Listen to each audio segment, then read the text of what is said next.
اعوذ باللہ من الشیطان الرجیم بسم اللہ الرحمن الرحیم السلام علیکم ورحمۃ اللہ وبرکاتہ۔ اللہم صلی علی محمد نبی الامی وعلی آلہ وصحبہ وبارک وسلم۔ محترم بھائیوں اور بہنوں، کیا عورت شوہر کا نام لے سکتی ہے کہ نہیں لے سکتی؟ آج اسی کے بارے معلومات آپ کے سامنے پیش کرنے جا رہا ہوں۔ محترم بھائیوں اور بہنوں، کسی نے سوال کیا تھا کہ کیا عورت اپنے شوہر کا نام لے سکتی ہے یا منع کے ابا ہی کہے گی؟ کچھ چیزیں ایسی ہیں جن کا تعلق براہ راست قرآن و حدیث سے نہیں ہے، بلکہ ان کا تعلق ہمارے کلچر سے ہے۔ مثال کے طور پر آپ سے اگر کوئی یہ کہتا ہے کہ مفتی صاحب کہ میں قمیض اتار کے نماز پڑھ سکتا ہوں، تو مفتی اگر عقل مند ہوگا وہ کہے گا کہ قمیض اتار کر نماز نہ پڑھیں، یہ بے ادبی ہے۔ آپ کہیں گے کہ حدیث کا حوالہ دو۔ بھائی حدیث تو اس کے اپوزٹ ہے۔ بخاری شریف کی حدیث ہے، جابر بن عبداللہ رضی اللہ تعالیٰ عنہ بغیر قمیض کے نماز پڑھ رہے تھے۔ کسی نے پوچھا اس طرح نماز ہو جاتی ہے؟ فرمایا میں اس لیے پڑھ رہا ہوں تاکہ تیرے جیسے احمق مجھے دیکھ کر سوال کریں کہ ایسا کیوں کر رہے ہو۔ پھر کہا نبی صلی اللہ علیہ وآلہ وسلم کے دور میں ہمیں 2 جوڑے میسر نہیں ہوتے تھے، ازار ہے تو قمیض نہیں ہے، بعض اوقات ایسے ہی پڑھتے تھے۔ اب بخاری شریف کی حدیث سے تو پتہ چلا ہے کہ قمیض اتار کے نماز پڑھنا جائز ہے۔ جابر بن عبداللہ رضی اللہ عنہ باقاعدہ یہ عمل کر کے دکھا رہے ہیں، اور تاکہ جو اعتراض کرے اس پر حماقت کا فتویٰ بھی لگا رہے ہیں۔ اب آپ یہ حدیث کا حوالہ دے کے لوگوں کو قمیضیں اتروا دیں، یہ عقل مندی کا کام نہیں ہوگا، یہ پاگل ہونے کی علامت ہوگی۔ یہ اس کی علامت ہے آپ نے بخاری طوطے کی طرح رٹی ہوئی ہے، آپ کے اندر سینس نہیں ہے، نہ آپ نے فقہ پڑھا نہ اصول فقہ پڑھا جو قرآن حدیث کو سمجھنے کے لیے وضع کیا گیا ہے۔ بھائی اس زمانے میں جب کہ صحابہ کو 2 جوڑے میسر نہیں تھے، قمیض اتار کے نماز پڑھنا بے ادبی نہیں سمجھا جاتا تھا، وہ کلچر کا حصہ تھا۔ غریب لوگ تھے، اصحاب صوفہ میں ہم دیکھتے ہیں کہ حدیث میں آتا ہے کہ ایک دوسرے کی طرف پشت کر کے بیٹھتے تھے، کیونکہ لباس 70 ڈھانپنے کے لیے اتنا تھوڑا کپڑا ہوتا تھا کہ وہ ایک دوسرے کی طرف رخ کر کے بیٹھنا مشکل محسوس کرتے تھے۔ اتنی غربت تھی۔ آج کون ایسا غریب ہوگا جو بیچارہ تہہ بند نہ پہن سکے، اور ایک معاشرے میں پورا ڈریس پہننا ہی ہمارے معاشرے کا کلچر بن چکا ہے۔ کسی تقریب میں آپ بغیر قمیض کے نہیں جا سکتے، تو آپ اللہ کے سامنے بغیر قمیض کے کیسے کھڑے ہوں گے؟ اگر صحابی بغیر قمیض کے نماز پڑھ رہے ہیں تو ایک بڑی اچھی تقریب میں بھی وہ بغیر قمیض کے چلے جاتے تھے۔ صحیح بخاری کی حدیث ہے کہ نبی صلی اللہ علیہ وآلہ وسلم کے پاس ایک صحابی رضی اللہ تعالیٰ نے عرض کیا، یا رسول اللہ صلی اللہ علیہ وآلہ وسلم، میرا اس خاتون سے نکاح کرا دیں۔ آپ صلی اللہ علیہ وآلہ وسلم نے مہر کا فرمایا۔ پتہ چلا کہ یہ لنگوٹا پہن کے نبی صلی اللہ علیہ وآلہ وسلم کے مجلس میں بیٹھے ہوئے تھے۔ بخاری کی حدیث ہے، اور اسی حالت میں نبی صلی اللہ علیہ وآلہ وسلم نے آپ کا نکاح پڑھایا تو پتہ چلا کہ دولہا کا لباس کیا تھا۔ وہ صحابی تو غریب تھے۔ بھائی اگر کوئی بہت غریب بھی ہے تو بھی اس زمانے میں ہم اس کو لنگوٹا پہن کے شادی حال میں جانے کی اجازت نہیں دیں گے، کیونکہ ہمارے عرف میں اس کا تصور نہیں ہے۔ اس میں قرآن و حدیث کا حوالہ نہیں دیا جائے گا۔ قرآن و حدیث کی اگر بات ہے تو نبی صلی اللہ علیہ وآلہ وسلم نے زیادہ تر ازار پہنا کرتے تھے۔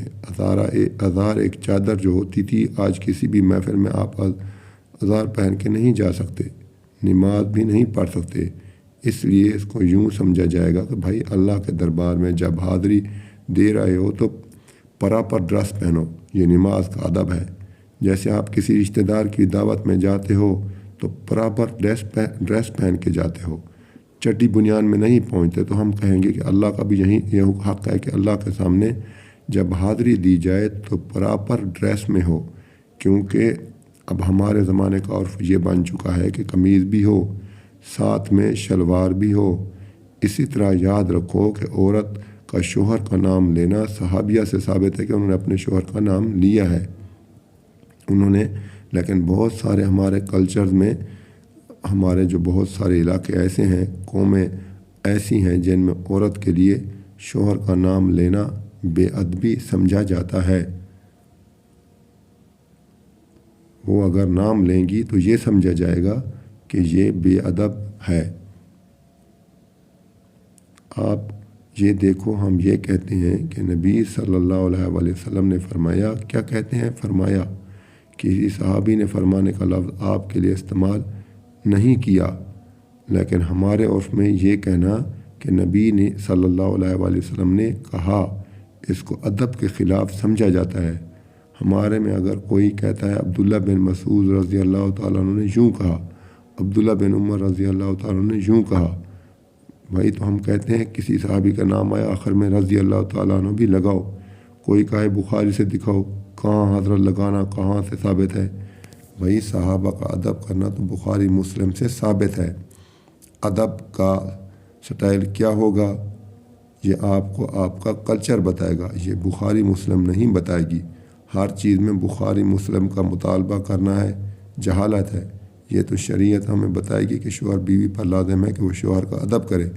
ادب کا سٹائل کیا ہوگا، طریقہ کیا ہوگا، یہ بخاری مسلم نہیں بتائے گی، یہ آپ کو آپ کا کلچر بتائے گا۔ امہات المومنین رضی اللہ تعالیٰ عنہم بھی رسول اللہ صلی اللہ علیہ وآلہ وسلم کا نام نہیں لیتی تھیں۔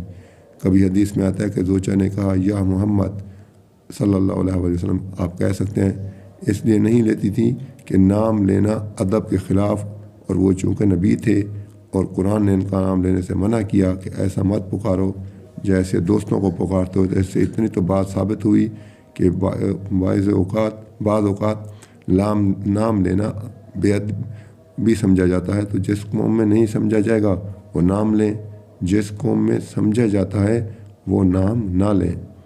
اور آسان مثال بتاؤں، دیکھو اللہ نے عورت کا جو پردہ عورت پہ فرض کیا ہے، سگے بھائی سے پردہ فرض نہیں ہے۔ ایسا ہی ہے سگے بھائی سے پردہ فرض نہیں۔ سگے بھائی کے سامنے عورت اپنی کلائیاں کھول سکتی ہے، اپنی پنڈیاں کھول سکتی ہے، یعنی ان کا پردہ نہیں ہے۔ سر کے بال دکھا سکتی ہے، اس کا پردہ نہیں ہے، لیکن شریف خاندانوں میں اس کو معیوب سمجھا جاتا ہے، اور شریعت نے بھی اس کو معیوب سمجھنے پر پابندی نہیں لگائی۔ کسی بھی اچھے خاندان میں کبھی ایسا نہیں ہوتا کہ لڑکی جو ہے نا وہ گھٹنوں تک سکار پہن کے بھائی کے سامنے آ کے بیٹھ جائے۔ اچھے خاندانوں میں ہم نے دیکھا ہے کہ جوان بیٹی جب باپ کے سامنے بیٹھتی ہے تو سر پہ دوپٹہ لیتی ہے، کیونکہ عرف عام میں اس کو اچھا سمجھا جاتا ہے۔ تو ادب کا تعلق بہت حد تک کلچر سے ہے، بہت حد تک عرف عام سے ہے۔ عورت اپنے شوہر کا نام لے یا نہ لے، شریعت نے اس میں دونوں چیزیں رکھی ہوئی ہیں، لے بھی سکتی ہے اور نہیں بھی لے سکتی۔ شریعت نے یہ کہا ادب کرو، کسی قوم میں ادب کے خلاف سمجھا جا رہا ہے تو وہ نام نہ لے، ادب کے خلاف نہیں سمجھا جا رہا تو وہ نام لے، کیونکہ اس میں برا نہیں سمجھا جائے گا۔ ہم اس کو اس لیے پروموٹ کرتے ہیں کہ اس کلچر کو نام لینے والے شریعت میں شوہر کا بہت احترام ہے، جو آج کل ختم ہو رہے ہیں۔ کچھ تھوڑے بہت تمیز ادب باقی رہ گئے، اس کو تو باقی رہنے دو۔ اس کی وجہ سے تھوڑا سا شوہر کا احترام رہے گا، یعنی جو نتائج اس پہ مرتب ہو رہے ہیں وہ اچھے مرتب ہو رہے ہیں۔ شریعت نے ابا کے سامنے بیٹی کو دوپٹہ لینے کا حکم نہیں دیا، مگر پابندی بھی نہیں لگائی۔ تو جب دونوں راستے ہیں تو ہم کہیں گے شریعت کے مزاج سے زیادہ قریب کیا ہے، دوپٹہ لینا یا نہ لینا؟ لینا زیادہ مزاج کے قریب ہے۔ اس میں باپ کا احترام ہے، حیا ہے، اور شریعت معاشرے میں حیا کو فروغ دینا چاہتی ہے۔ تو جو چیز حیا کے زیادہ قریب ہوگی کیا جائے گا، جو حیا سے دور ہوگی اس کی حوصلہ شکنی کی جائے گی، اور اس پر بخاری مسلم کے حوالے مانگنے والے پر جہالت کا فتویٰ لگایا جائے گا۔